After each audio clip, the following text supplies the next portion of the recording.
speaking competition. Congratulations to our 6 finalists.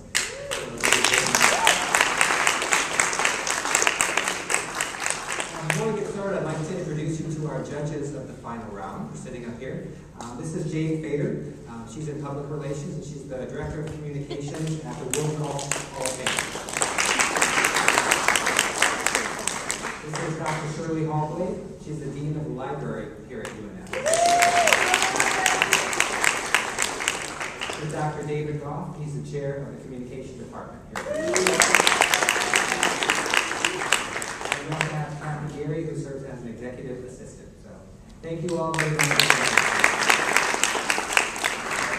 Our first speaker tonight is Blake Bennett. I just want to thank everybody for being here today. Before we get started, go ahead and picture yourself. It's 1992. You're in a club and you go to the restroom. You find in the stall of the restroom, you find a man covered in his own blood. His face has been smashed into the toilet so many times that according to the police report, he's an unrecognizable corpse. When his body is shipped home from Tokyo, his mom can't even recognize him. And it's the story of Alan R. Schindler. He was killed by a fellow Navy Marine man who did not appreciate his homosexuality. And this spurred into movement one of the most miserable laws that the United States ever created. It's been very cost prohibitive and it's been very ineffective. I'm talking about the don't ask, don't tell policy. In the simplest terms, the don't ask, don't tell policy is simply when you join the military, you're looking to be to volunteer, they will not ask you about your sexual orientation, provided that once you're in the military, you promise not to give them any reason to assume that you're a homosexual by maybe engaging in a homosexual act or pursuing a marriage with someone of the same gender. I want to show you today how some very high-ranking officials think that this is something that needs to be repealed. You got on the screen right now, you have Chief of Staff Michael Mullen, and according to the St. Petersburg Tribune, he had this to say. He said that no matter how I look at it, I cannot escape being troubled by the fact that we have a policy in place which forces young men and women to lie about who they are in order to defend their fellow citizens. When you think about that, it's a very true statement. The University of Miami Law Review found out that in the first 10 years of the policy, over $360 million were wasted on this policy. And as of 1 p.m. today, 13,363 men and women have been discharged under the policy, including 800 people deemed mission critical, such as the only linguist in a battalion capable of diffusing a situation with words, not guns. So let's take a look at the history. How does this law come about? What's the effects of it now, today, and in the future? And how can we take steps into the future to maybe have a brighter one? So here we go. The history of the don't ask, don't tell policy. When Schindler was killed in 1992, we found ourselves in the middle of a presidential election. President-elect Bill Clinton promised that upon entering into office, he would provide a military that could be open to all people. When he got there, the Congress, he met a bit of a hard time there. At the time, only 44% of the American public was actually in favor of an open military. Today, it's closer to 76, so we're going to talk about that in a little bit. But he wasn't able to do everything he wanted, so we came up with about a 50-50 law, the don't ask, don't tell policy. When we look at the way it affects people today, we have Air Force Colonel Prakash. He's basically said that by summing up, he looks at it and says that by submitting homophobic policy into law, the Congress made a bad situation even worse. And he looks at it and says that while supporters and proponents of the don't ask, don't policy believe it's going to make unit cohesion stronger, he sees that there's actually 3 things that it's doing. It's not making unit cohesion stronger at all. In fact, it's doing the quite opposite. It's removing people from the units. It's causing the homosexual servicemen and women to have to be under constant fear. And in addition to that, it puts leadership in a very, very big moral quandary. Consider this. You're like a leader of an army battalion, and you find that the one linguist in your group is homosexual. You're put in a position. You can either discharge him, kick him out, therefore leaving your group without a linguist, turning the battalion into a very bad situation, looking at you as leader, why'd you do this to us? Or you can try and keep it under the rug, so to speak. You don't really discharge him, which if you as a leader found out that you knew about someone's homosexuality and did not discharge him, then you yourself are discharged dishonorably, which is obviously a moral quandary for the leader today in the battlefield. So you can see that while proponents say it helps unit cohesion, it really is doing the opposite on the battlefield every single day.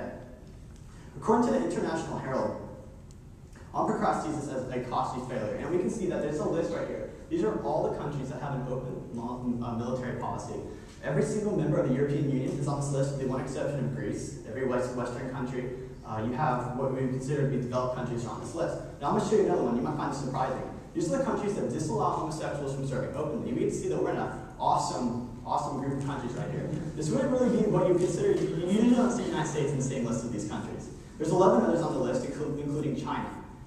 Kind of interesting. Here's something to note. Of all the countries that have gone forward and have made it so that their military is open, has an open policy, not a single one of those countries has then gone back later and created the reverse law, going back to the way it used to be, because none of them have had adverse effects from the law because it's been so effective.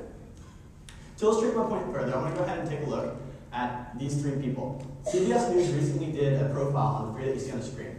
In the top left, you have Amy Bryant. She's a member of the Kansas National Guard, served for 9 years, even did a tour over in Iraq, survived an IED attack, got some medals for her bravery and courage. Her lesbianism was never an issue on the battlefield. When it became an issue is when she came back here to the States, and she was seen in a Walmart holding hands with another girl, and therefore is now discharged from the military. Crazy stuff. Top right, you see Norbert McLean. He is a unique situation because he was a member of he was a citizen not only of the United States, but also a citizen of Australia. He was one of the very first people to ever be discharged under the don't ask, don't tell policy. And upon his discharge, he now moved to Australia and serves in the Australian military. And at the bottom, you see Barry Winchell, who's perhaps the saddest story of them all. He lived here at home on an Air Force base near Nashville, Tennessee. During the weekends, he would go and he was pursuing a transgendered person. It was a man turned woman. And in this relationship, his roommate didn't really appreciate it very much. So he would harass him, and other members of this Air Force base began to even physically harm Barry Winchell. Now, he's not in a position to reach out for help to superior officers, because if he does, he'll then be discharged for this type of homosexual conduct. Ultimately, Barry Winchell was murdered in his sleep by his roommate who took a baseball bat to his head. This adds up to what I think many of us would consider to be a very, very bad law. It's bigger than the stories you've heard so far. The American opinion is that 76% of people are actually in favor of having an open military policy. So not only are the majority of Americans, but if you look further, you see that the high-ranking military officials are actually in favor of it. In fact, if you ask active military people right now, 72% of them say that they're personally comfortable working with a homosexual person. This is pretty impressive. Defense Secretary Robert Gates, he's been hinting recently, according to the Washington Times, at kind of trying to soften this law, which is a breaking of federal law. Now here's the problem though. With the polarization we see in Congress, there's really little hope in the near future of there being a new law that kind of comes into place and allows homosexuals to serve openly. At best, we can hope on removing the bad law of the don't ask, don't tell policy, which then puts us back in the way it was in the 30s, which is where you are screened for your sexuality upon entering the military. So they ask you, are you homosexual? You say yes, but you can't join the military. And so you see that these high-ranking military officials, like Gates, they're trying to kind of like go about it, and they're actually breaking American law in an effort to get around a bad American law. It's a really interesting situation.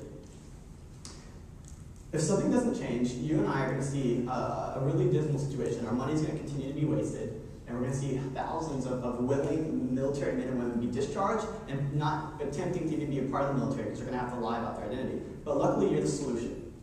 You're the solution. In a democratic society, we get the honor to really be agents of change. As the American opinion changes, I think so too will the laws around us. When we look at the way it is today, with 76% of people being in favor of an open military, when the don't ask, don't tell policy came about, it was 44%.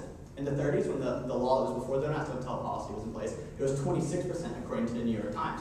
And so you see that we're kind of on the cusp of a new law coming because of American public opinion changing.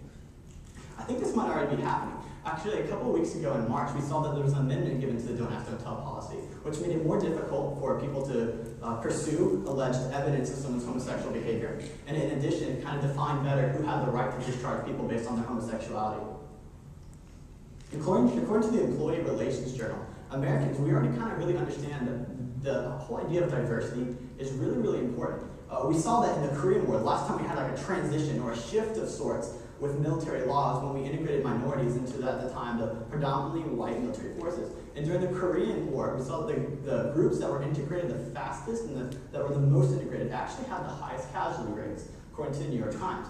And so we look at that, and we kind of already see that the Pentagon knows that if you pull from a broader range across the socioeconomic spectrum of the United States, you actually get the greatest fighting force possible. So I'm going to help us visualize this a little bit. We can continue on the way we are. Millions of dollars wasted each year, and we know, man, we can't waste any more money. And we can look at how thousands of people who want to be in the military can't be because of their sexual orientation, which several nations around the world have shown that just by their sheer example that it doesn't really have any adverse effects.